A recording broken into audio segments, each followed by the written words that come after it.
ನಮಸ್ಕಾರ ಸ್ನೇಹಿತರೆ, Arjuna enterprises info YouTube ಚಾನಲ್ಗೆ ನಿಮ್ಮೆಲ್ಲರಿಗೂ ಸ್ವಾಗತ.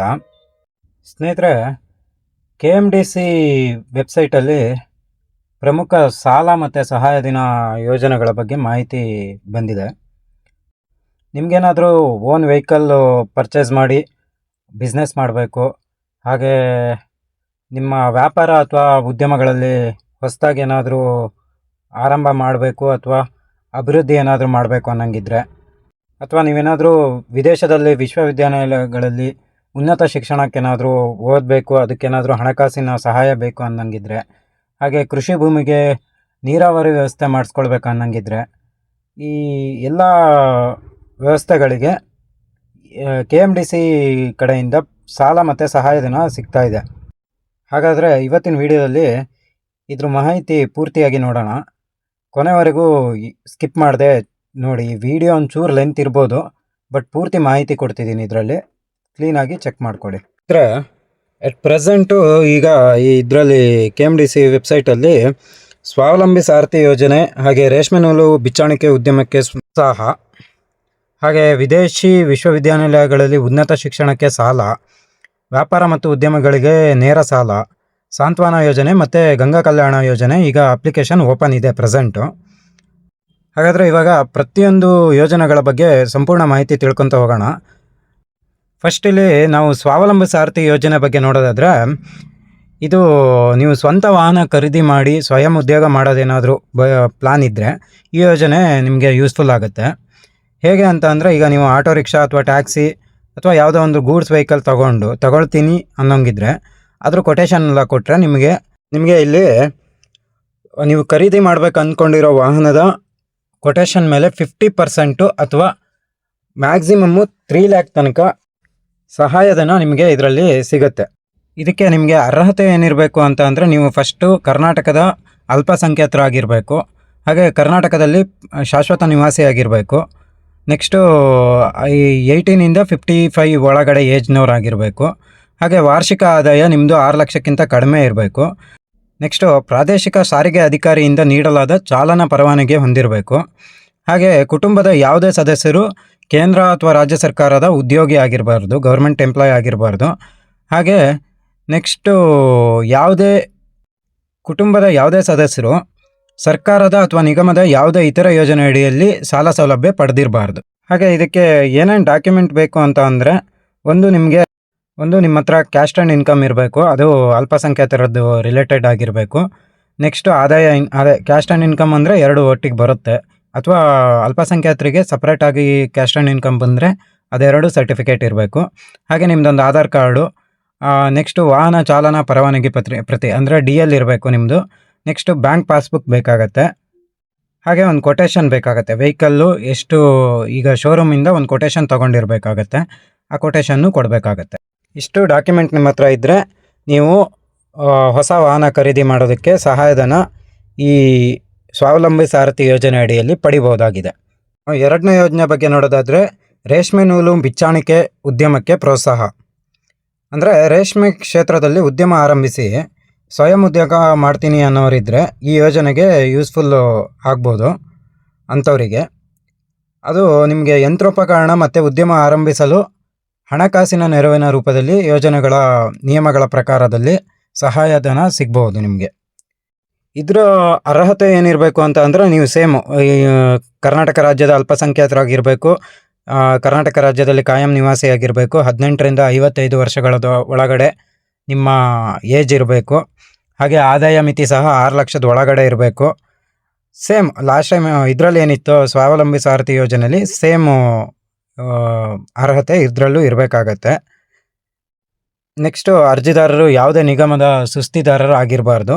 ಇದಕ್ಕೆ ನಿಮಗೆ ಏನೇನು ಡಾಕ್ಯುಮೆಂಟ್ ಬೇಕು ಅಂತ ಅಂದರೆ, ಒಂದು passport size photo, next caste and income 2 ಬೇಕಾಗತ್ತೆ, ಮತ್ತು ಆಧಾರ್ ಕಾರ್ಡು ಮತ್ತು ಬ್ಯಾಂಕ್ ಪಾಸ್ಬುಕ್ಕು, ಹಾಗೆ ಪ್ರಾಜೆಕ್ಟ್ ರಿಪೋರ್ಟ್ ಬೇಕಾಗತ್ತೆ, ನೆಕ್ಸ್ಟು ರೀಲರ್ ಪರವಾನಿಗೆ ಬೇಕಾಗತ್ತೆ, ಮತ್ತೊಂದು ಸೆಲ್ಫ್ ಡಿಕ್ಲರೇಷನ್ ಫಾರ್ಮು. ಇದಿಷ್ಟು ಇತ್ತು ಅಂದರೆ ನೀವು ಈ ರೇಷ್ಮೆ ನೂಲು ಬಿಚ್ಚಣಿಕೆ ಉದ್ಯಮಕ್ಕೆ ಅರ್ಜಿ ಸಲ್ಲಿಸ್ಬೋದು ಪ್ರೋತ್ಸಾಹಧನಕ್ಕೆ.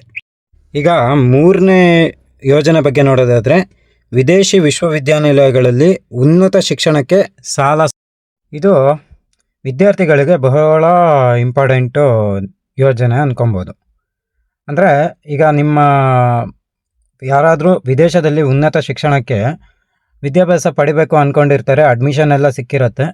ಬಟ್ ನಿಮಗೆ ಅಲ್ಲಿನ ಫೀಸನ್ನ ಭರಿಸೋದು ಸ್ವಲ್ಪ ಕಷ್ಟ ಆಗ್ತಿದೆ ಅಂದರೆ ಈ ವಿದೇಶಿ ಉನ್ನತ ಶಿಕ್ಷಣ ಸಾಲ ಯೋಜನೆ ಬಗ್ಗೆ ಕ್ಲೀನಾಗಿ ತಿಳ್ಕೊಂಡು ಅರ್ಜಿ ಹಾಕ್ಬೋದಾಗಿದೆ. ಇದಕ್ಕೆ ಏನೆಲ್ಲ ಅರ್ಹತೆ ಇರಬೇಕು ಅಂತ ಅಂದರೆ, ಮೊದಲನೇದಾಗಿ ಕರ್ನಾಟಕದ ರಾಜ್ಯದ ನಿವಾಸಿ ಆಗಿರಬೇಕು ವಿದ್ಯಾರ್ಥಿ. ಹಾಗೆ ವಿದ್ಯಾರ್ಥಿಯು ಅಲ್ಪಸಂಖ್ಯಾತರ ಸಮುದಾಯಕ್ಕೆ ಸೇರಿದವರಾಗಿರಬೇಕು. ಲೈಕ್ ಮುಸ್ಲಿಮು ಅಥವಾ ಕ್ರಿಶ್ಚಿಯನ್ನು, ಜೈನ, ಬುದ್ಧಿಸ್ಟು, ಸಿಕ್ಕು ಅಥವಾ ಪಾರ್ಸಿ ಜನಾಂಗಕ್ಕೆ ಸೇರಿದವರಾಗಿರಬೇಕು. ಹಾಗೆ ವಿದ್ಯಾರ್ಥಿ ಹಿಂದಿನ ವರ್ಷದಲ್ಲಿ 60%ಗಿಂತ ಜಾಸ್ತಿ ಅಂಕ ಗಳಿಸಿರಬೇಕು. ಹಾಗೆ ವಿದೇಶ ವಿಶ್ವವಿದ್ಯಾಲಯದಿಂದ ಆಫರ್ ಲೆಟ್ರು ಪಡೆದಿರಬೇಕು. ನೆಕ್ಸ್ಟು ಇಲ್ಲಿ ಈ ನಿಗಮದಿಂದ ಸಾಲ ಸಿಗ್ತಾ ಇರೋದು ನಿಮ್ಮ ಆಸ್ತಿಯ ಅಡಮಾನದ ಮೇಲೆ ಸಿಗ್ತಾ ಇರೋದು. ಸೊ ಇದನ್ನು ನೀವು ನಿಮ್ಮ ಸಾಲ ಏನು ಕೋರಿದಿರೋ ಆ ಸಾಲಕ್ಕಿಂತ ಆಸ್ತಿಯ ಮೌಲ್ಯ ಜಾಸ್ತಿ ಇರಬೇಕು, ಇಲ್ಲ ಅಂತ ಅಂದರೆ ಸಿಗೋದಿಲ್ಲ. ಹಾಗೆ ಇದಕ್ಕೆ ಏನೆಲ್ಲ ಡಾಕ್ಯುಮೆಂಟ್ ಬೇಕು ಅಂತ ನೋಡೋದಾದರೆ, ಖಾತಾ ಸಾರ ಮತ್ತು ಖಾತಾ ಪ್ರಮಾಣ ಪತ್ರ ಅಥವಾ ರೂಪಾಂತರ ಅಂತ ಬರುತ್ತೆ, ಅದು ಬೇಕು.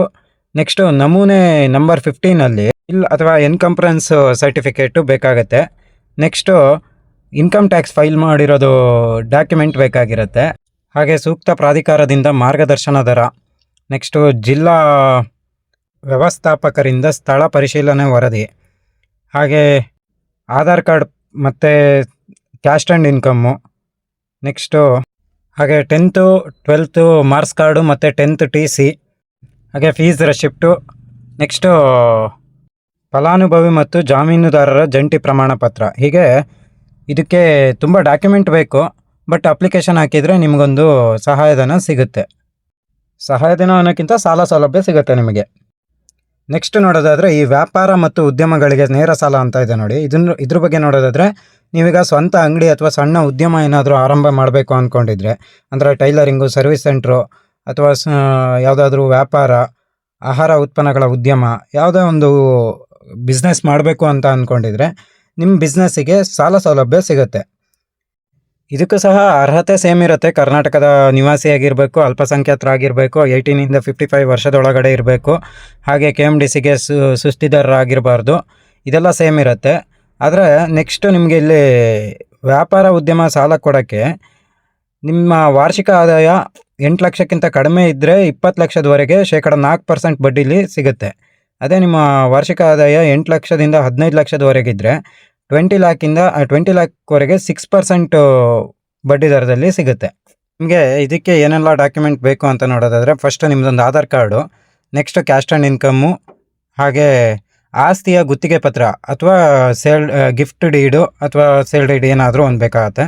ನೆಕ್ಸ್ಟು ಚಾರ್ಟೆಡ್ ಅಕೌಂಟಿಂದ ನಿಮ್ಮ ಕಡೆಗೆ ಯೋಜನಾ ವರದಿ ಅಂದರೆ ಪ್ರಾಜೆಕ್ಟ್ ರಿಪೋರ್ಟ್ ಬೇಕಾಗಿರುತ್ತೆ, ನಿಮ್ದು ಏನು ಬಿಸ್ನೆಸ್ ಸ್ಟಾರ್ಟ್ ಮಾಡ್ತೀರೋ ಅದ್ರದ್ದು. ಹಾಗೆ ಯೋಜನೆಗೆ ಸಂಬಂಧಪಟ್ಟ ದರಪಟ್ಟಿಗಳು ಬೇಕಾಗುತ್ತೆ. ನೆಕ್ಸ್ಟು ನಿಮ್ಮ ಕಟ್ಟಡದ ಖಾತಾ ಎಕ್ಸ್ಟ್ರಾಕ್ಟ್ ಒಂದು ಬೇಕಾಗುತ್ತೆ. ಹಾಗೆ ಜಮೀನಿಂದು ಪಹಣಿ ಅಥವಾ ಪೋಡಿ ವಿಭಜನಾ ಪತ್ರ ಬೇಕು. ನೆಕ್ಸ್ಟು EC ಬೇಕಾಗುತ್ತೆ ಜಮೀನಿಂದು. ನೆಕ್ಸ್ಟು ಇದು ನೀವೇನಾದರೂ ಇನ್ಕಮ್ ಟ್ಯಾಕ್ಸ್ ಫೈಲ್ ಮಾಡಿದ್ರು ಅದ್ರದ್ದು ಡೀಟೇಲ್ಸ್ ಬೇಕು. ಹಾಗೆ ನಿಮ್ಮ ಕುಟುಂಬದಿಂದ ಆಸ್ತಿ ಅಡಮಾನ ಮಾಡೋದಕ್ಕೆ ವಂಶವೃಕ್ಷದಲ್ಲಿರೋರ್ದು ಎಲ್ಲರದ್ದು ನಿರಾಕ್ಷೇಪಣಾ ಪತ್ರ ಬೇಕಾಗಿರುತ್ತೆ. ಇಷ್ಟೆಲ್ಲ ಡಾಕ್ಯುಮೆಂಟ್ ಇದ್ದರೆ ನೀವು ಈ ವ್ಯಾಪಾರ ಉದ್ಯೋಗ ಸಾಲ ಸೌಲಭ್ಯಕ್ಕೆ ಅರ್ಜಿ ಸಲ್ಲಿಸ್ಬೋದು. ನೆಕ್ಸ್ಟು ಕೊನೆಯದಾಗಿ ಗಂಗಾ ಕಲ್ಯಾಣ ಯೋಜನೆ ಬಗ್ಗೆ ನೋಡೋದಾದರೆ, ಇದು ರೈತರಿಗೆ ತುಂಬ ಯೂಸ್ಫುಲ್ ಆಗಿರುತ್ತೆ. ಈಗ 2026-27ನೇ ಕರ್ನಾಟಕ ಬಜೆಟಲ್ಲಿ ಗಂಗಾ ಕಲ್ಯಾಣ ಯೋಜನೆ ಅಡಿಯಲ್ಲಿ 21,556 ಫಲಾನುಭವಿಗಳಿಗೆ 637 ಕೋಟಿ ಒದಗಿಸಿರುವುದಾಗಿ ಆಲ್ರೆಡಿ ಉಲ್ಲೇಖಿಸಿದ್ದಾರೆ. ಹಾಗಾದರೆ ಈ ಯೋಜನೆ ಪಡೆಯೋದಕ್ಕೆ ಏನೆಲ್ಲ ಅರ್ಹತೆ ಇರಬೇಕು ಅಂತ ನೋಡೋದಾದರೆ, ಮೊದಲನೇದಾಗಿ ಅಲ್ಪಸಂಖ್ಯಾತರ ಸಮುದಾಯಕ್ಕೆ ಸೇರಿರೋರಾಗಿರಬೇಕು ಅರ್ಜಿದಾರ.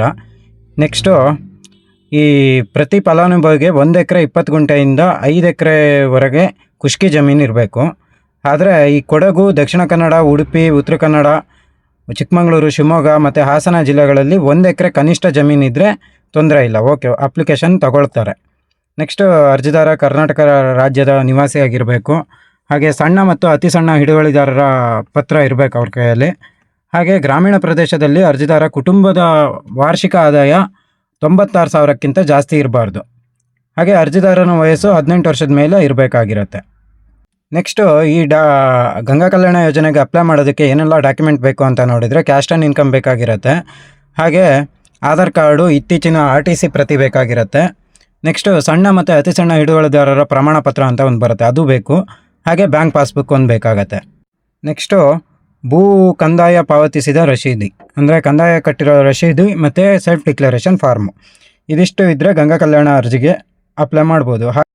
ಸ್ನೇಹಿತರೆ, ಇವತ್ತಿನ ವಿಡಿಯೋದಲ್ಲಿ ನಾವೀಗ ಸ್ವಾವಲಂಬಿ ಸಾರಥಿ ಯೋಜನೆಗೆ ಸಾಲ ಮತ್ತು ಸಹಾಯಧನ, ಹಾಗೆ ರೇಷ್ಮೆ ನೂಲು ಬಿಚ್ಚಣಿಕೆ ಉದ್ಯಮಕ್ಕೆ ಪ್ರೋತ್ಸಾಹಧನ, ಹಾಗೆ ವಿದೇಶಿ ಶಿಕ್ಷಣ ಸಾಲ ಮತ್ತು ಉದ್ಯಮಕ್ಕೆ ನೇರ ಸಾಲ ಮತ್ತು ಗಂಗಾ ಕಲ್ಯಾಣ ಯೋಜನೆಗೆ ಸಾಲ ಸೌಲಭ್ಯದ ಬಗ್ಗೆ ಮಾಹಿತಿ ನೋಡಿದ್ರಿ. ಸ್ನೇಹಿತರೆ, ಈ ಎಲ್ಲ ಯೋಜನೆಗೆ ಅರ್ಜಿ ಸಲ್ಲಿಸೋದಕ್ಕೆ ಲಾಸ್ಟ್ ಡೇಟ್ ಬಂದು 17/9/2026, ಅಂದರೆ ಸೆಪ್ಟೆಂಬರ್ 17ನೇ ತಾರೀಕಿಗೆ ಲಾಸ್ಟ್ ಡೇಟ್ ಇದೆ. ಸೊ ಆದಷ್ಟು ಬೇಗ ಎಲ್ಲರೂ ಅಂದರೆ ಯಾರೆಲ್ಲ ಈ KMDC ಅಪ್ಲಿಕೇಶನಿಗೆ ಎಲಿಜಿಬಲ್ ಆಗಿದ್ದೀರೋ ಅವರೆಲ್ಲ ಅರ್ಜಿ ಸಲ್ಲಿಸಿ ಆದಷ್ಟು ಬೇಗ ಸಲ್ಲಿಸ್ಕೊಂಬಿಡಿ. ಇದಕ್ಕೇನೆಲ್ಲ ಡಾಕ್ಯುಮೆಂಟ್ ಬೇಕು, ಹಾಗೆ ಏನೆಲ್ಲ ಎಲಿಜಿಬಿಲಿಟಿ ಇರಬೇಕು ಅಂತ ತಿಳ್ಕೊಂಡಾಯಿತು. ಸೊ ಈಗ ಈ ವಿಡಿಯೋ ನಿಮಗೇನಾದರೂ ಇಷ್ಟ ಆಗಿದ್ದರೆ, ಉಪಯುಕ್ತ ಅನಿಸಿದರೆ ಈ ವಿಡಿಯೋಗೆ ಒಂದು ಲೈಕ್ ಮಾಡಿ.